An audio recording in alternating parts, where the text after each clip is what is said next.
Good morning. I hope कि आप सभी स्वस्थ होंगे, मस्त होंगे। हम लोग पढ़ रहे हैं क्लास 8 की एनसीईआरटी मैथ और चैप्टर है हमारा 4th, आंकड़ों का प्रबंधन, जिसे इंग्लिश में हम डेटा हैंडलिंग या फिर डेटा मैनेजमेंट के नाम से जानते हैं। इसमें हमारा एक लेक्चर हो गया है, वो हमारा इंट्रोडक्शन क्लास था, जिसमें हमने जाना था कि डेटा मैनेजमेंट यानी कि डेटा हैंडलिंग का क्या मतलब होता है, इस चैप्टर के अंतर्गत हमें क्या पढ़ना होता है, जब कोई डेटा दिया रहता है तो उसका ग्राफिकल रिप्रेजेंटेशन हम कितने तरीके से कर सकते हैं।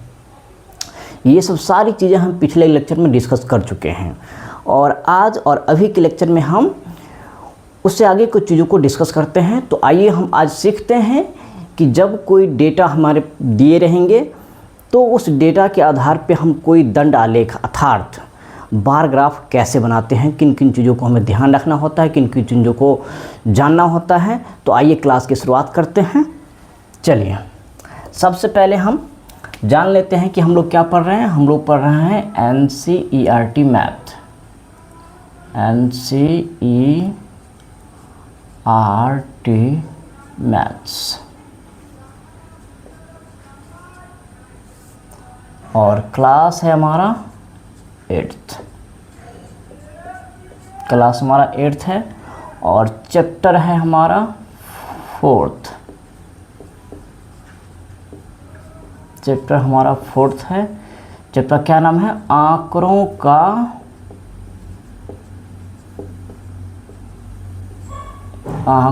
का प्रबंधन।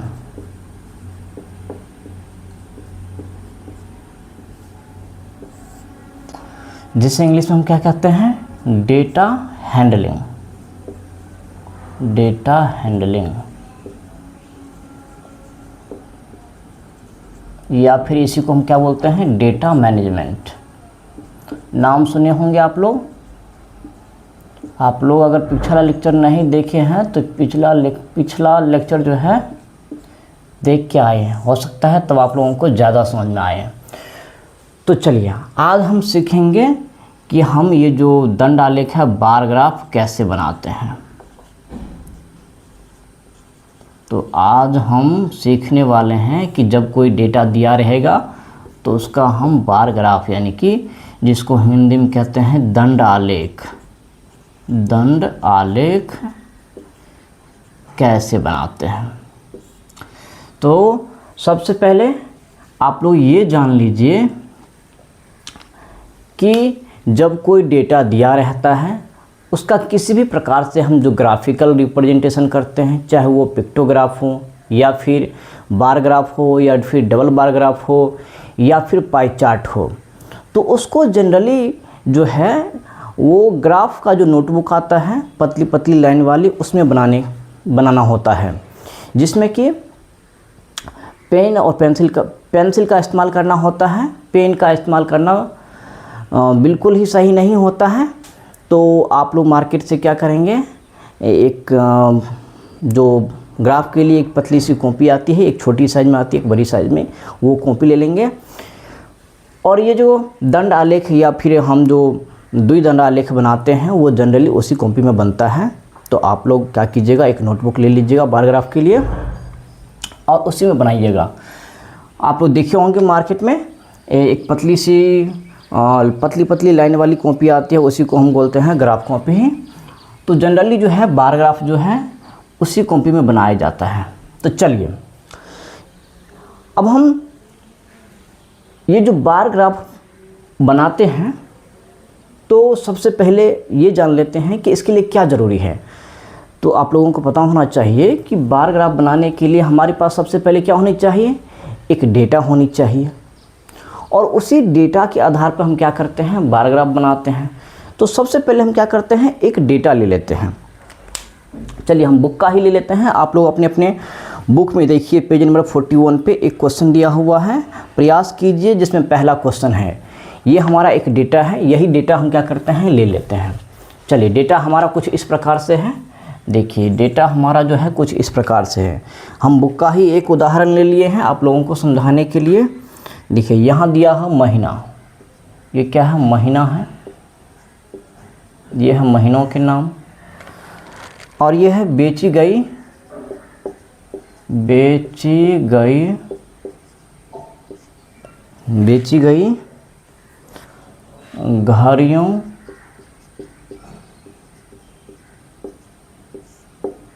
की संख्या। देखिए ये हमारा डेटा है, इसमें अलग अलग महीना दिया हुआ है। कौन कौन महीना है? महीना एक है जुलाई, जुलाई महीना है, और कौन सा महीना है? अगस्त,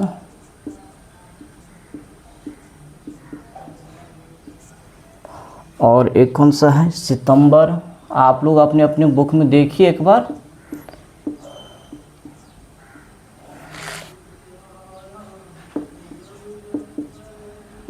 सितंबर, और कौन सा महीना दिया हुआ है? अक्टूबर,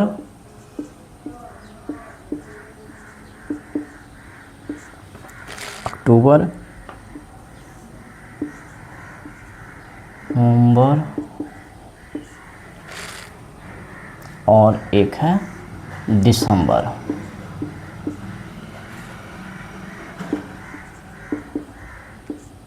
देखिए ये क्या है? एक डेटा हमने ले लिया है उदाहरण के लिए, और इसी डेटा के आधार पे हम आप लोगों को बार ग्राफ बनाकर बताते हैं कि बार ग्राफ कैसे बनता है। ये जो डेटा लिया हूँ ये बुक का ही मैंने है एक उदाहरण ले लिया है। आप लोग देख सकते हैं बुक में पेज नंबर 41 पे जो है पहला नंबर क्वेश्चन है, उसी क्वेश्चन का हमने डेटा ले लिया है, ताकि इस डेटा के आधार पर मैं आप लोगों को बार ग्राफ बनाना बता सकूं कि बार ग्राफ कैसे बनता है। देखिए इसमें दिया हुआ है कि ये कितना है? 1000 यानी कि 1000, ये है 1500, और ये है कितना? ये भी है 1500, और ये है कितना? ये है 2000, ये है 2500, और ये है 1500। देखिए हमारा ये एक डेटा है, हमने ये डेटा बुक का एक उदाहरण ले लिया है आप लोगों को ये समझाने के लिए कि इस प्रकार का जब कोई हमारे पास डेटा दिया रहेगा तो उस डेटा के आधार पर हम क्या करते हैं? बार ग्राफ यानी कि दंड आलेख कैसे बनाते हैं। चलिए, तो मैं आप लोगों को बता चुका हूँ कि जनरली जो है बार ग्राफ यानी कि दंड आलेख जो है वो हम ग्राफ की नोटबुक पे बनाते हैं। तो जिसके पास भी ग्राफ का नोटबुक नहीं है, ग्राफ का नोटबुक मार्केट में मिलता है, एक ले लीजिएगा। देखिएगा उसमें पतली पतली लाइन वाली एक कॉपी आती है, वही हमारी क्या होती है? Graph copy. उसमें क्या करते हैं? स्केल और पेंसिल का इस्तेमाल करके हम क्या करते हैं? ग्राफ बनाते हैं। उसमें पेन का इस्तेमाल नहीं करना होता है। तो चलिए अब देखिए ये हमारा डेटा है, और इस डेटा के आधार पे हमें बार ग्राफ बनाना सीखना है। ग्राफ क्या है? ये जो डेटा है ये क्या है? ये दिया हुआ है महीनों के नाम कि अलग अलग महीना दिया हुआ है, जुलाई महीना, अगस्त, सितंबर, अक्टूबर, नवंबर, दिसंबर। और ये दिया है बेची गई घड़ियों की संख्या, यानी कि जुलाई महीने में जो है 1000 घड़ी बेची गई, अगस्त के महीने में 1500, सितंबर के महीने में 1500, अक्टूबर के महीने में 2000 घड़ी बेची गई है, नवंबर के महीने में 2500, और दिसंबर के महीने में 1500 घड़ी बेची गई है। ये हमारी डेटा है। अब देखिए सबसे पहले हम क्या करते हैं? ये जो हम बार ग्राफ बनाना शुरू करते हैं तो सबसे पहले हम क्या करते हैं? अपने ग्राफ की नोटबुक में एक हॉरिजॉन्टल लाइन हम क्या करते हैं? पेंसिल से ड्रॉ करते हैं, स्केल की मदद से। याद रखिएगा स्केल से खींचना है, हाथ से नहीं। जब आप इस टेबल के आधार पर बार ग्राफ अपने ग्राफ की नोटबुक में बनाएंगे तो सबसे पहले क्या करेंगे? पेंसिल और स्केल की मदद से क्या करेंगे? एक हॉरिजॉन्टल लाइन जो है ना ड्रॉ कर लेंगे, और इसी हॉरिजॉन्टल लाइन को हम बोलते हैं एक्स एक्सिस। मैं पहले भी बता चुका हूँ आप लोगों को। इसके बाद क्या करते हैं? इसके जो एक छोर है, इसके एक छोर पे हम क्या करते हैं? एक वर्टिकल लाइन ड्रॉ करते हैं, ताकि वो वर्टिकल लाइन जो है क्या करे? इस ग्राफ को क्रॉस कर सके। तो देखिए ये हमने एक हॉरिजॉन्टल लाइन ले लिया है, एक हम वर्टिकल लाइन ले लिए हैं, और ये वर्टिकल लाइन को हम बोलते हैं वाई एक्सिस। ये मैं तो पिछले लेक्चर में भी आप लोगों को बताया हूँ लेकिन वहाँ पर हम क्या कर रहे थे, रफ वर्क करके आप लोग को समझाने की कोशिश कर रहे थे। अभी के लेक्चर में हम प्रॉपर सीखेंगे कि डेटा के आधार पर बार ग्राफ कैसे बनाते हैं। तो सबसे पहले मैंने क्या कहा है कि एक ग्राफ का नोटबुक ले लेना है। ग्राफ की नोटबुक में क्या करना है, स्केल और पेंसिल की मदद से सबसे पहले एक हॉरिजॉन्टल लाइन बना लेना है। इसी हॉरिजॉन्टल लाइन को हम एक्स एक्सिस कहते हैं। उसके बाद क्या करना है, इसी हॉरिजॉन्टल लाइन के एक दूसरे छोर पे एक वर्टिकल लाइन ड्रॉ करते हैं जिसको हम बोलते हैं वाई एक्सिस। और जहाँ पे दोनों ही लाइन एक दूसरे को क्रॉस करता है उसको, उस पॉइंट को हम क्या बोलते हैं, इसको बोलते हैं ओरिजिन। क्या बोलते हैं, इसको बोलते हैं ओरिजिन। ओरिजिन बोलते हैं, जिसको हिंदी में कहते हैं मूल बिंदु। मूल बिंदु। और ये पॉइंट जो है हमारा, ये कितना होता है, ये हमारा होता है 0। ये क्या होता है, 0 होता है। अब देखिए क्या करना है, ये हॉरिजॉन्टल लाइन पे और वर्टिकल लाइन पे क्या करना है, बराबर बराबर डिस्टेंस, दूरी पर क्या करना है, निशान लगा लेना है। जैसे ही ये दूरी इतनी है, मैं क्या किया हूँ, आप लोग क्या करेंगे, स्केल से नाप के क्या कीजिएगा, बराबर बराबर दूरी पे क्या करना है, निशान लगा लेना है। जैसे मैंने ये निशान लगा लिया है, फिर इतनी ही दूरी पे फिर आगे निशान ले लेते हैं। ध्यान रखिएगा कि कोई दूरी छोटी बड़ी नहीं होना चाहिए। अगर हम वो गलती करते हैं तो हमारा ग्राफ क्या हो जाएगा, गलत हो जाएगा। तो हमारे पास तो स्केल नहीं है, आप लोग के पास स्केल होगा तो आप लोग क्या करेंगे, स्केल से नाप कर क्या कीजिएगा, बराबर डिस्टेंस पे क्या कीजिएगा, निशान लगा लीजिएगा। इसी प्रकार से ये निशान लीजिएगा और ये कुछ इस प्रकार से निशान लगा लीजिएगा और इस प्रकार से। चलिए हम क्या करते हैं, इसको और भी थोड़ा छोटा छोटा कर लेते हैं। देखिए हम क्या किए हैं, बराबर बराबर दूरी पर निशान लगा लिए हैं। इसी प्रकार से हम ऊपर भी क्या करेंगे, बराबर बराबर डिस्टेंस पे निशान लगा लेते हैं। चलिए ये पॉइंट हमारा है, इतना ही दूर पे फिर दूसरा आगे पॉइंट निशान लगाएंगे, फिर इतना ही पॉइंट पे आगे, फिर से आगे, फिर से ये आगे पॉइंट पे हम क्या करते हैं, निशान लगा लेते हैं। और फिर से ये इतने आगे पॉइंट पे। याद रखिएगा कि ये जो हम निशान लगा रहे हैं ये इक्वल डिस्टेंस पे होना चाहिए, बराबर बराबर दूरी पे। ऐसा नहीं कि कोई डिस्टेंस हम ज़्यादा ले लिए कोई कम ले लिए, तो ऐसे में हमारा ग्राफ क्या हो जाएगा, गलत हो जाएगा। देखिए हमने क्या किया है, ये जो हमारा एक्स एक्सिस है इस पर हमने क्या किया है, बराबर बराबर दूरी पे क्या किया है, कुछ इस प्रकार से निशान लगा लिया है। वैसे ही ठीक हम क्या किए हैं, वर्टिकल लाइन पे भी ये जो हमारा वाई एक्सिस है इस पर भी क्या किए हैं, बराबर बराबर दूरी पे हम क्या किए हैं, निशान लगा लिए हैं। ये जो हमारा जहाँ दोनों पॉइंट कट रहा है, दोनों लाइन एक दूसरे को काट रहा है, ये पॉइंट हमारा कौन सा होता है, 0 होता है। अब देखिए इसमें जो है ये क्या है, महीनों के नाम, और ये क्या है, बेची गई घड़ियों की संख्या। देखिए आप लोग ये सोच पा रहे होंगे कि जो है घड़ियों की संख्या को हम इस लाइन पे, वर्टिकल लाइन पे लें या फिर इसको हम हॉरिजॉन्टल लाइन पे लें। तो ऐसा कोई नियम नहीं है। हम घड़ियों की संख्या जो संख्या में दिया गया है इसको हम हॉरिजॉन्टल या वर्टिकल का किसी भी लाइन पे ले सकते हैं, ये हमारी स्वेच्छा है। लेकिन जनरली जो है जब हम क्वेश्चन बनाते सोल्व करते हैं तो जो नंबर वाला जो हमारा डेटा होता है ना, उसको जनरली वर्टिकल लाइन पर लेना क्या होता है, सुविधाजनक होता है। अगर हम इस नंबर वाले डेटा को हॉरिजॉन्टल लाइन पर लेते हैं तो क्या होगा, हमारा ग्राफ कुछ इस प्रकार से बन के आएगा, यानी कि हमारा ग्राफ कुछ लेटा हुआ प्रतीत होगा। तो इसीलिए हम क्या करते हैं कि जो हमारा नंबर वाला डेटा दिया रहता है उसको जनरली हम क्या करते हैं, वर्टिकल लाइन पर लेते हैं, ताकि ग्राफ जो है हमारा कैसा, कुछ सीधा प्रतीत हो।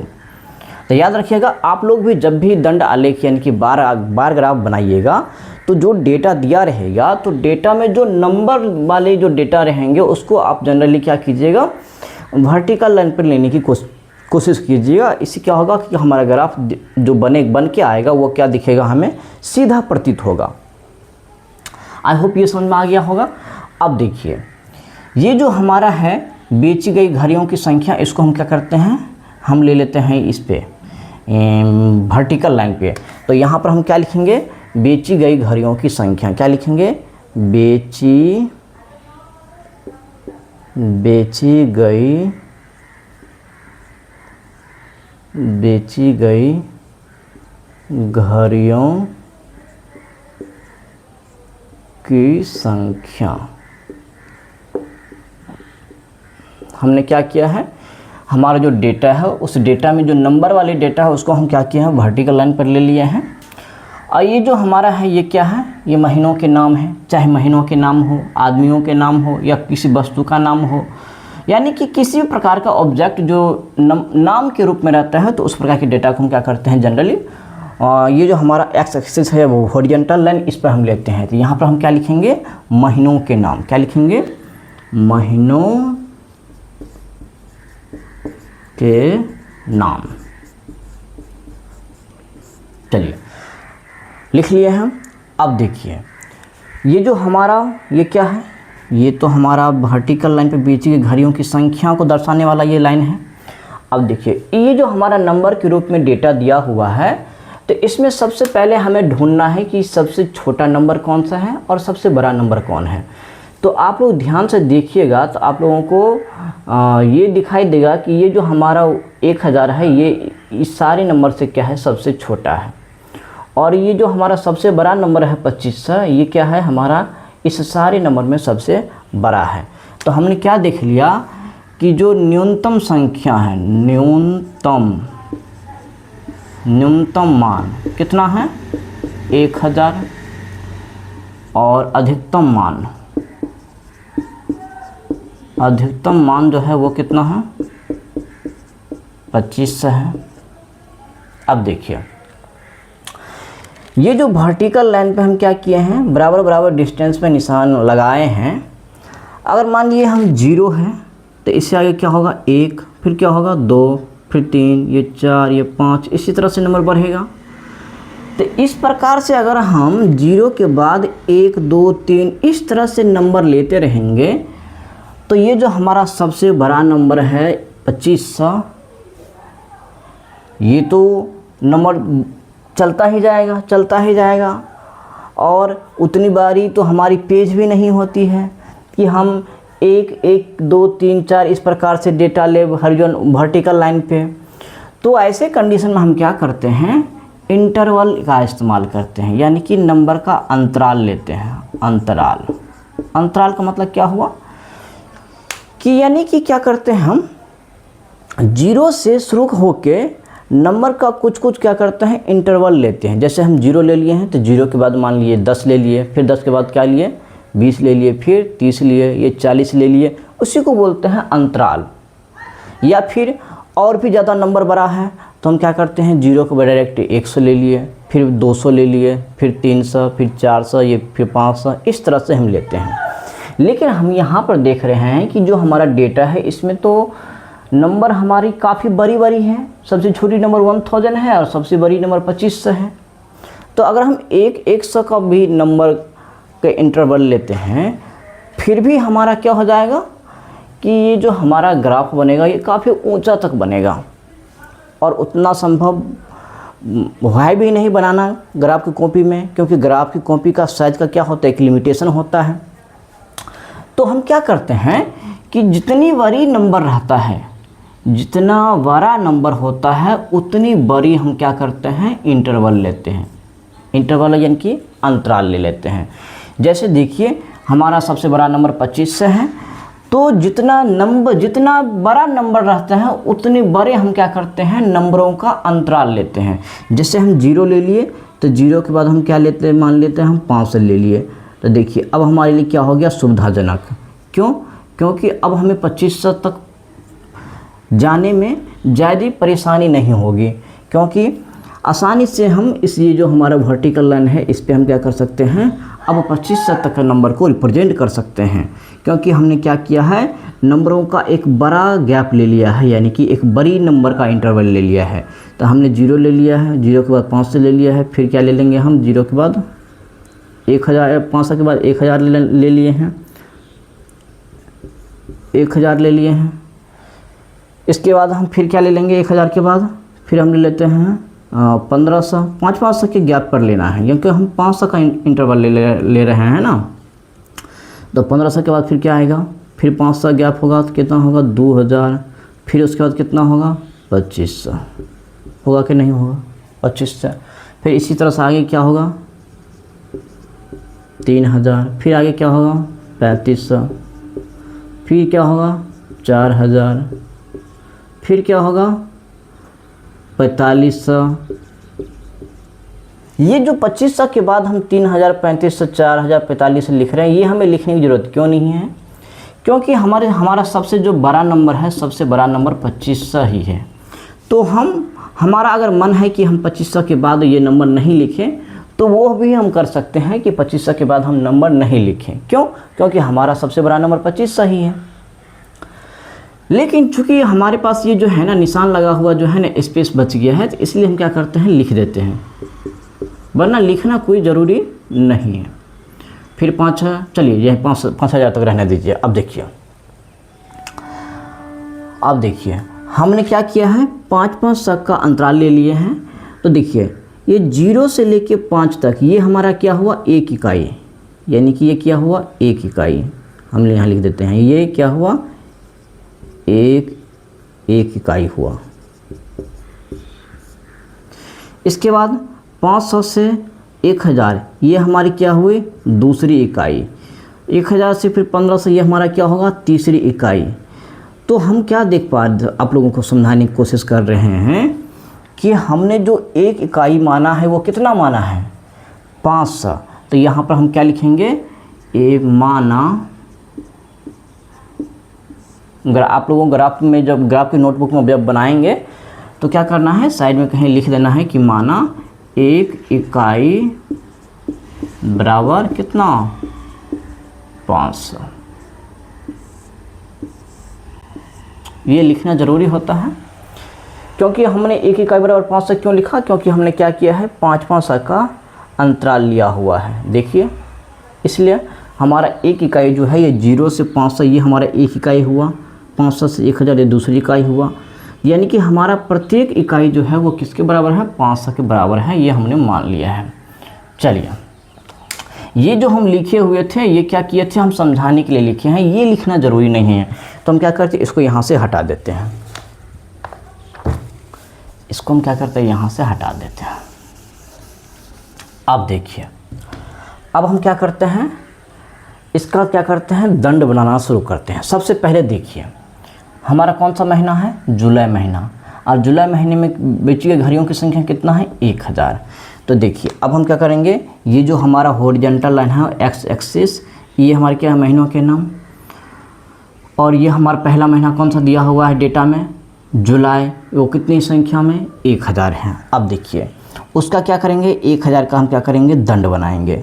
तो देखिए क्या करना है जब भी हम दंड बनाएंगे यानी कि बार ग्राफ बनाएंगे तो क्या करेंगे हम एक एक का गैप कर लेंगे, यानी कि पहला वाला गैप, फिर यहाँ पर क्या किए एक दंड बना दिए, फिर एक क्या करना है एक गैप कर लेना है 1 यूनिट, फिर से क्या करना है यहाँ पर एक क्या बनेगा दंड बनेगा, फिर से एक गैप, फिर से दंड बनेगा, फिर से एक गैप। इसी तरह से करते हैं। अगर आप लोग सोच पा रहे हैं कि यहाँ पर एक एक करके गैप क्यों ले रहे हैं, हम गैप जो है इसलिए ले रहे हैं ताकि कोई भी जो दंड हम बनाएंगे तो वो एक दूसरे से सटे नहीं, वो हमें नीट एंड क्लीन प्रतीत हो। इसीलिए हम क्या करते हैं ये जो हमारा बराबर बराबर डिस्टेंस पे जो निशान लगा हुआ है तो हम क्या करते हैं जब भी दंड बनाते हैं तो पहला वाला हम गैप कर देते हैं, फिर दंड बनाते हैं, फिर से गैप कर देते हैं, फिर दंड बनाते हैं। इसी प्रकार से हम करते हैं।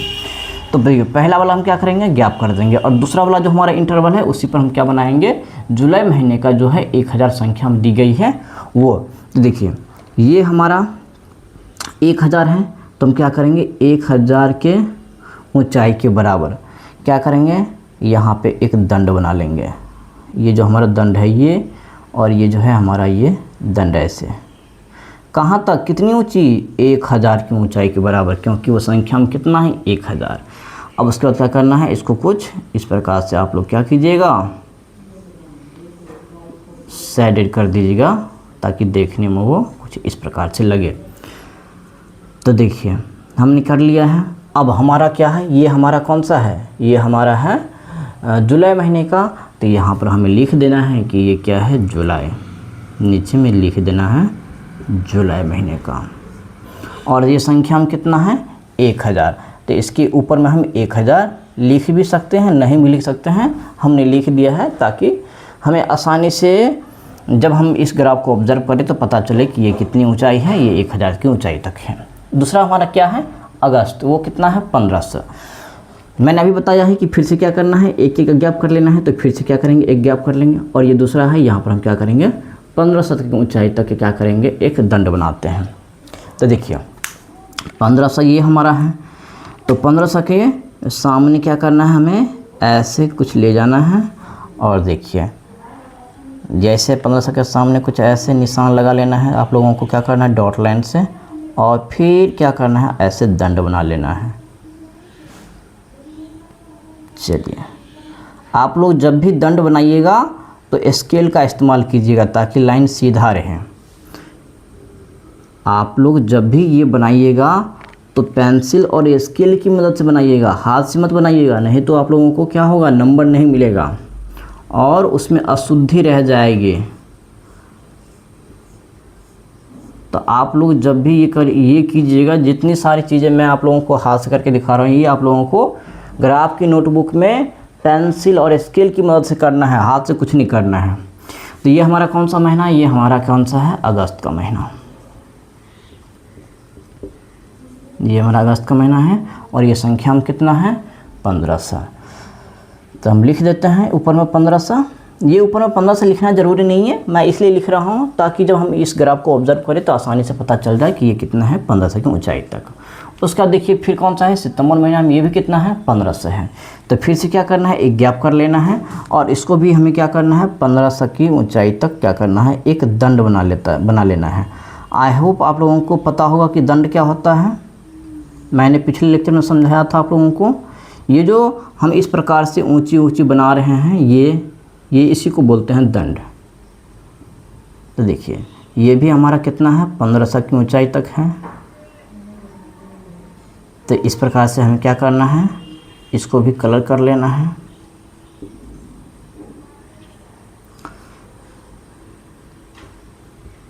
चलिए ये कितना है, ये भी 1500 है। ये हमारा कौन सा महीना है, ये हमारा है सितंबर का महीना। तो हमें लिख देना है सितंबर का महीना। उसके बाद फिर कौन सा है हमारा, देखिए अक्टूबर है। अक्टूबर में बेची गई घड़ियों की संख्या कितना है 2000। तो देखिए फिर से हमें क्या करना है, एक गैप कर लेना है और हमें इस बार का कितना लेना है 2000 की ऊंचाई तक। देखिए ये हमारा 2000 है, यहाँ कुछ इस प्रकार से। तो 2000 के सामने हमें क्या करना है, इस प्रकार से स्केल को रख के क्या करना है, मिलान कर लेना है। यानी कि स्केल को यहाँ पे इस प्रकार से रख के हम क्या करना है, मिलान कर लेना है और 2000 के सामने निशान लगा लेना है और फिर स्केल से स्केल रख के क्या करना है, इसको ऐसे मिला देना है। और मिलाने के बाद हम क्या करते हैं, इसको छायांकित कर देते हैं कुछ इस प्रकार से ताकि देखने में कुछ अच्छा लगे। आप लोग जब भी नोटबुक में बनाइएगा तो आप लोग क्या कीजिएगा, इसको बनाने के बाद अलग अलग कलर से कलर भी कर सकते हैं ताकि देखने में वो कैसा लगे, अच्छा लगे। ये कितना है, ये है 2000। तो यहाँ ऊपर हम 2000 लिख देते हैं। ये कौन सी महीना है, अक्टूबर का महीना है। तो यहाँ इसके नीचे हम क्या लिख देंगे, अक्टूबर, क्योंकि हम महीनों के नाम तो हॉरिजॉन्टल लाइन पे दिखा रहे हैं। उसके बाद देखिए हमारा कौन सा है, नवंबर महीने में ये घड़ी की संख्या कितना है 2500 है। तो क्या करेंगे, फिर से एक गैप कर लेंगे और ये कितना है 2500। तो हम क्या करेंगे, स्केल रख के ऐसे हमें क्या करना है 2500 के सामने क्या करना है, ऐसे निशान लगा लेना है 2500 के सामने ऐसे स्केल रख के। उसके बाद फिर क्या करना है, स्केल रख के स्केल की मदद से क्या करना है, इसको ऐसे मिलान कर देना है। इसको भी क्या करना है, ऐसे मिलान कर देना है और फिर क्या करना है, इस प्रकार से इसको कलर कर देना है। और आप लोग चाहे तो अपने अपनी नोटबुक में जब बार ग्राफ बनाइएगा तो ये जो हमारा दंड है इसको अलग अलग कलर से कलर भी कर सकते हैं ताकि देखने में ये कलरफुल लगे और देखने में सुंदर लगेगा। तो ये हमारा कौन सा महीना था और ये कितना था 2500 था। और ये हमारा नवंबर महीना है, तो नीचे में नवंबर लिख देना है। इसके बाद देखिए हमारा कौन सा है नेक्स्ट, दिसंबर। तो देखिए फिर से एक गैप कर लेंगे और दिसंबर में कितना है 1500 है, तो 1500 देखना है, यहाँ है 1500। 1500 के सामने स्केल रख के क्या करना है, ऐसे निशान लगा लेना है। 1500 के सामने ऐसे निशान लगा लेना है और फिर से स्केल की मदद से क्या करना है, ऐसे इसको मिलान कर लेना है और फिर से इसको क्या करना है, इस तरह से इसको साइड कर देना है, यानी कि छायांकित कर देना है। तो ये हमारा कौन सा था, ये भी हमारा क्या है 1500 की ऊंचाई तक है और ये कौन सा महीना है, दिसंबर का महीना है। देखिए अब तो हमारा डेटा में आगे नहीं है, तो देखिए हमारा जो है बार ग्राफ बनके तैयार हो गया है। तो देखिए मैंने बहुत अच्छे से आप लोगों को समझाने की कोशिश किया है कि जब इस प्रकार से कोई डेटा हमारे पास दिया रहेगा तो उस डेटा के आधार पे हम बार ग्राफ कैसे बनाते हैं। बार ग्राफ को हिंदी में दंडालेख कहते हैं। तो हमने क्या बताया था आप लोगों को स्टार्टिंग में कि जब भी हम बार ग्राफ बनाएंगे तो इसको ये जो हम जनरल यूज जो नोटबुक यूज करते हैं तो उसमें नहीं करते हैं। इसके लिए एक अलग से ग्राफ नोटबुक आता है, उसमें करना होता है, जिसमें स्केल और पेंसिल की मदद से हम क्या करते हैं, बार ग्राफ बनाते हैं। तो बार ग्राफ बनाने के लिए सबसे पहले हमारे पास एक क्या होना चाहिए, सही डेटा होना चाहिए। डेटा के आधार पर हम क्या करते हैं, बार ग्राफ की जो बनाने की जो हमारी क्या है बेसिक कह सकते हैं कि रूल्स हैं, उस रूल्स को फॉलो करते हुए हम क्या करते हैं, बार ग्राफ बनाने की अप्रोच लेते हैं। सबसे पहले हम क्या बताए हैं आप लोगों को कि जब भी हम बार ग्राफ बनाएंगे तो सबसे पहले एक हॉरिजॉन्टल लाइन लेते हैं जिसको हम एक्स एक्सिस कहते हैं, एक वर्टिकल लाइन लेते हैं जिसको वाई एक्सिस कहते हैं, जहाँ पे दोनों लाइन कटता है। ये हमारा ओ पॉइंट या जीरो पॉइंट होता है, जिसको ओरिजिन हिंदी में मूल बिंदु कहते हैं। ये जो हमारा डेटा दिया रहता है तो डेटा में जो नंबर वाले हमारे डेटा होते हैं उसको जनरली हम करते हैं वर्टिकल लाइन पर लेते हैं, यानी कि वाई एक्सिस पे। और जो वस्तुओं के नाम, महीनों, आदमी या फिर किसी चीज़ का जो नाम होता है उसको जनरली हम क्या करते हैं, हॉरिजॉन्टल लाइन पे लेते हैं। और उसके बाद हम देखते हैं कि हमारा जो दिया गया डेटा है नंबर वाला, उसमें सबसे छोटी वैल्यू कितनी है और बड़ी वैल्यू कितनी है। तो उस नंबर के आधार पर हम क्या करते हैं, नंबरों का इंटरवल लेते हैं। तो हमने देखिए कि हमारा सबसे बड़ा नंबर इसमें 2500 था और सबसे छोटा नंबर 1000 था। तो हमने क्या किया है, 5-5 का इंटरवल ले लिया है, क्योंकि 2500 तक सबसे बड़ा नंबर हमारा 2500 है ना। अगर हम एक एक करके लेंगे तो बहुत बड़ी हमारी ग्राफ हो जाएगी और उतना बड़ा बनाना भी संभव नहीं है। इसलिए हमने क्या किया है, 5-5 का इंटरवल क्या किया है, नंबरों का क्या किया है, एक इकाई ले लिया है। तो 0 से 500, 500 से 1000, तो ये हमारा जो है एक इकाई है, ये दूसरी, ये तीसरी, ये चौथी, ये पाँचवीं, यानी कि सभी क्या है बराबर है। तो हमने उसी को लिखा है यहाँ पे, माना कि एक इकाई बराबर कितना होता है, एक इकाई बराबर हमने कितना लिया है 500। ये 0 से 5, 5 से 1000, 1000 से 1500, 1500 से 2000, ये हमारा क्या है प्रत्येक एक इकाई है और उसी को हमने माना है कि एक इकाई बराबर कितना ले लिए हैं। और क्या बताए थे कि जब भी हम ये दंड बनाना शुरू करते हैं तो क्या करते हैं, वर्टिकल लाइन पे बराबर दूरी पर क्या करते हैं, निशान लगा लेते हैं। इधर भी हम क्या करते हैं, बराबर निशान लगा लेते हैं बराबर दूरी पे।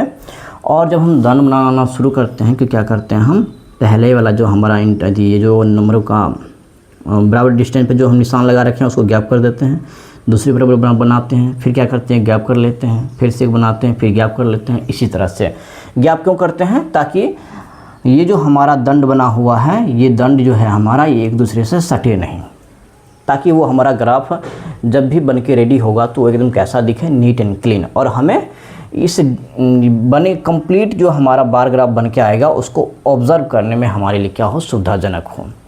तो आई होप कि आप लोगों को समझ में आया होगा कि जब कोई डेटा दिया रहेगा तो डेटा के आधार पर हम बार ग्राफ कैसे बनाते हैं।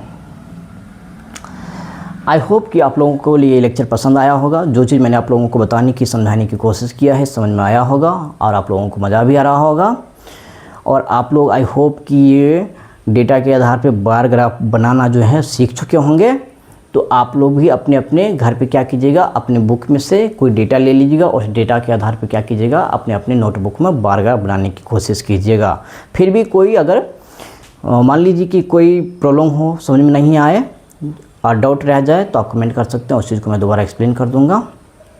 तो आज का लेक्चर हमारा यहीं तक रहेगा और इससे आगे की चीज़ों को हम आगे के लेक्चर में डिस्कस करेंगे। और आगे के लेक्चर में हम सीखेंगे कि जब कोई डेटा दिया रहेगा तो उस डेटा के आधार पे हम जो है डबल बार ग्राफ कैसे बनाते हैं। तो हम मिलते हैं नेक्स्ट लेक्चर में। Have a good day, thank you.